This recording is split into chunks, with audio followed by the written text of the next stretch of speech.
Wala yan. Parang magkaribal pa kay Sugar, ah. Oo. Ano? Ikaw eh. Bakla ka, nanliligaw ka ng babae. Hindi naman ako bakla. Try lang. Pero Victor, okay lang yun kung dalawa kami nanliligaw. Kung sino na lang mauna sa aming dalawa, okay lang. Basta hiraman na lang tayo, ha? Pahiram mo na. Maghiraman tayo. Kung ako nakakuha, pahiram ko sa'yo. Okay lang. Ha? Parang rubber shoes lang ang dating. Okay, tuloy niya. Kaya Sugar. Hindi. Diyan, sa tindahan. Tuloy. Painitin niya, malinis yan, ha? Nice cake on the return. Kaya kayo. Dami-daming mapoporma dyan. Sugar pa. Baka sumikat pa yun, eh.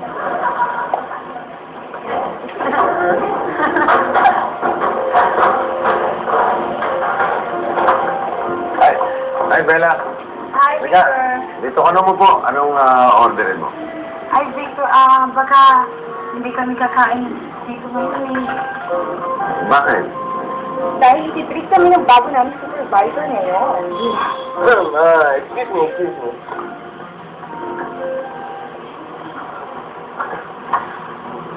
Dito ko ba kayo ititreat? Nako, Sir John, yaki yung turo-turo dito, saka walang lasa yung pagkain. I'm sure. Naku, gagalitin niyang lalamunan mo. Kaya nga kumahalait ka. Ikaw nga ito kung lumamon dito, parang kang ahas. Hindi nang umuwi, lulun. Tapos kumahala ito eh. So, Bella, medyo gutom na rin ako eh. So, where do you want me to treat you? Kahit saan. Para mabawasan naman itong pera ko sa bulsa. Ang dami masyado eh. Ito. Humble naman pala eh. Gusto mo, kapasin ko na yan. Kaya, be nice to him, ah. Swerte kang kawang type niya. Naku, kung ako yan, hindi ka na pakakawalan niyan. Akin na yan. Girl. Bella. Sige. Hatid na lang kita mamaya pa uwi. Si Sir John na mag-ahatid ng Bella. Di ba, sir? Kasi si Sir John may car. Ikaw ba, Victor, mayroon? Sige. Gusto ko rin naman makilala ang mga empleyado ko eh. So, if you don't mind, Bella, hatid kita mamaya pa uwi. Ready na rin yung hammer kong 2,000 din.